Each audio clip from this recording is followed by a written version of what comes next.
beautiful artists, and welcome back to another video where I share art tips and tutorials to get you creating. The art tips I'll be sharing today are the do's and don'ts of using watercolour brush pens. I have 7 of each that I want to take you through, and I've actually put timestamps below in the description if you would like to skip forward to the next one. So aside from these tips, if you would like to know some different ways or techniques to use with these watercolour brush pens, then I recommend checking out the video above. Be sure to listen through to the end, as these are all equally as important tips, but I must admit that I reckon I've left the best until last. So let's get straight into them. So the first do is to use them similar as you do to watercolour paint. So because watercolour brush pens are water-based pens, they're made up of water-based ink, and as you apply a small amount of pressure to your paper, the ink is released just like a marker pen.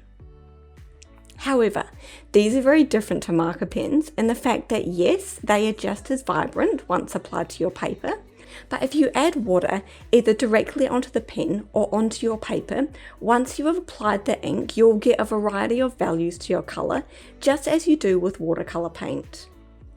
Think of it as if you have the watercolour pots and you are adding varying amounts of water to get the strength and the colour pigment that you are after.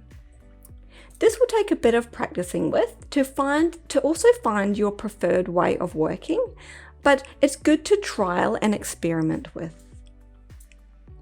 Our first don't is don't use them like alcohol-based markers, such as Copic markers. Although on the outside, these appear to look like marker pens, but they are very different. So typically many people might pick them up and begin using them like other marker pens, such as Copic markers, as I mentioned. However, these are alcohol-based markers and work very differently. So by pressing down and continually scrubbing specific colours to blend them together, as you do with Copics, you will just result in a very dark and murky mess. The darker colours of the brush pens really do overpower the lighter ones, and they just aren't designed to be used or blended as art marker pens. So the second do is to use a high quality watercolour paper. So this is really important, as it will allow you to get the best results with your brush pens. In my opinion, I think that high quality paper is more important than high quality watercolour brush pens. The paper does make such a difference. The paper that I'm using here is my favourite hot pressed Atch's Aquarelle watercolour paper. This paper is made from 100% cotton, so it allows the pigment from the marker pen to blend very well with the water, and you can get a wider variety of values. So from a stronger pigment down to not much pigment at all. So because it's hot pressed, the paper is smoother than cold pressed. So personally, I think the pens move around more naturally when applying them directly onto the paper. If you have any recommendations for excellent paper brands that you've tried, please let me know in the comments. I would love to discover a variety of them for myself to work with as well. The second don't is don't use paper suitable for markers. So using computer paper, like I have here, just won't allow you to get the variety of values from the watercolour pens that you could get with the high quality watercolour papers.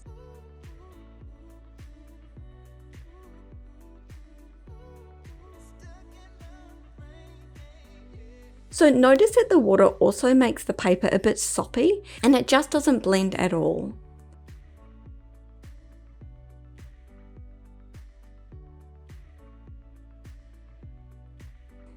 Here I am applying the brush pen and water actually very lightly, as I'm trying to avoid marking my desk. So imagine if you were pressing down fairly firmly, you would get a bit of a hot mess. Again, the same goes for paper types suitable for the Copic markers or any other graphite markers, as I was talking about. Yes, this is great quality cardstock or paper, but that's specific to alcohol-based markers, and really it would just be a waste of your expensive paper. The next do is to use a water-filled brush to apply the water. So these brushes are brilliant, especially when you're using the pens, as they allow you to control the amount of water that you'll apply more easily. All you need to do is unscrew the brush attachment and fill with a small amount of water. Then once you have filled it, you just need to slightly squeeze on the cylinder tube here to release the water. Of course, the more pressure that you apply, the more water that you'll get, and this is what gives you the control. So they come in a variety of brush sizes too, and are very inexpensive to buy at an art store or online. So personally, I only have one of these brush pens because that's all I need. But to blend larger areas of water, you could either use a water-filled brush pen with a larger brush tip or a large paintbrush. Now the next don't add too much water when blending. If you are drawing small details or intricate areas in your artwork, then it's very easy to accidentally add too much water when attempting to blend colours or create a gradient wash. So if you are blending colours together with too much water, it will result in a murky mess, and if applying to create a gradient, this will often result in large water blooms on your page where the detail, if you have any, is washed out.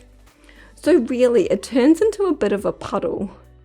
So avoid these by using a water-filled brush instead of a paintbrush so you can control the amount of water that you're applying, as I mentioned before. So the fourth do is to only apply two colours on top of each other to blend. So if you're applying your watercolour ink directly to the paper, ensure that you're only applying, say, two colours at a time when overlapping each other for blending.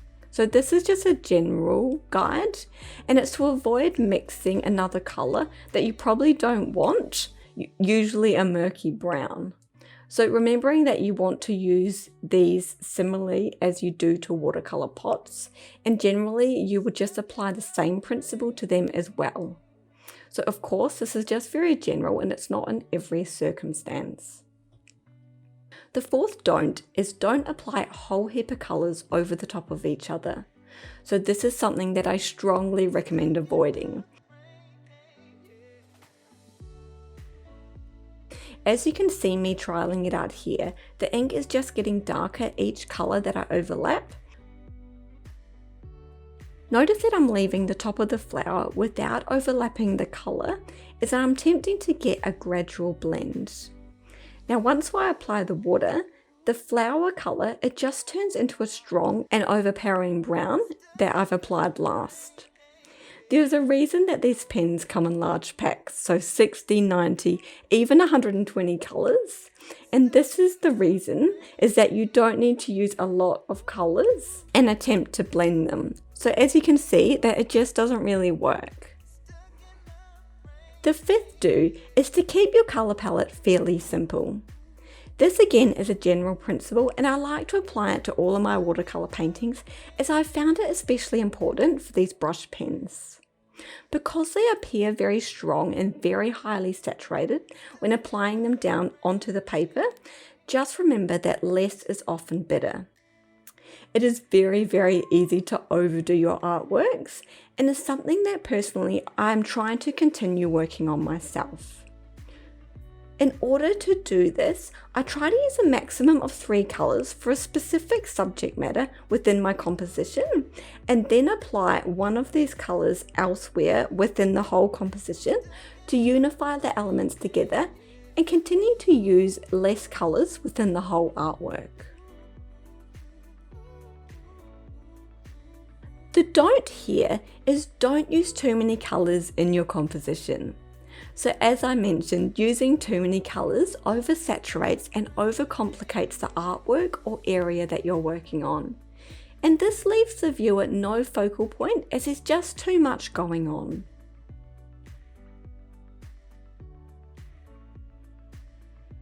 The sixth do is to start out using simple compositions. So when beginning with these brilliant pens, I recommend just experimenting and starting out with something really simple, just like some simple flowers if that's your thing. Or you could even just use a simple composition with one subject matter in the foreground. It might help to work a little bit larger, so on an A4 piece of paper to start with, instead of trying to get any smaller details on a tiny piece of paper. Again, remember that simple is better, especially when beginning. The don't here is don't start a complex artwork without trying these pens out first. So had I tried to paint this artwork when I first got these pens, I don't think that it would have turned out with the result that I was satisfied with. This is because there's quite a lot of smaller detail here, especially in the branches in the foreground and within each leaf and flower itself. Ensure that you complete quite a few simple pieces that you are happy with. Ensure that you have a good understanding of how to apply specific techniques that you are after using the pens, while having a true understanding of how the pens actually work before beginning a more complex piece of art. This will save you from feeling frustrated or giving up when things don't work out well or they don't go to plan.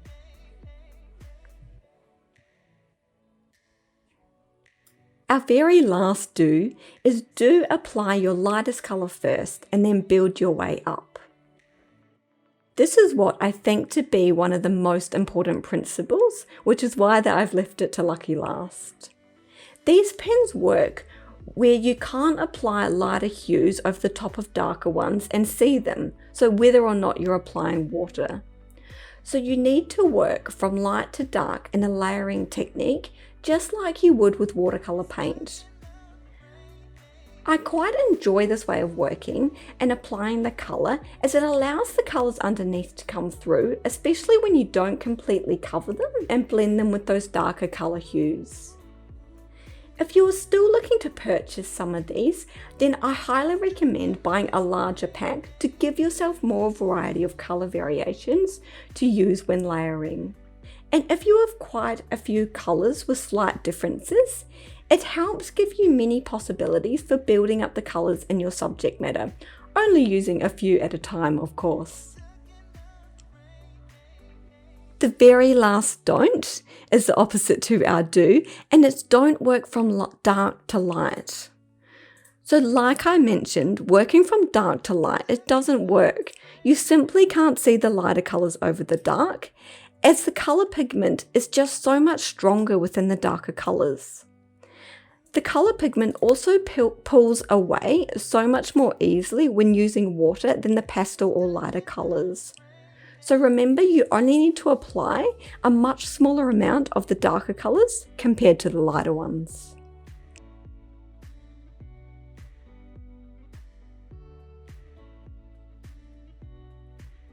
I hope you found these tips helpful, and if you did, please let me know by liking this video and subscribing for more awesome content like this to come. Also, be sure to share your artworks with me when you're using these brush pens over on Instagram and tag me at create.withellie, and I'd love to see you actually applying these tips to your own artwork. Let me know in the comments too, and until next time, be safe and take care. Thank you all.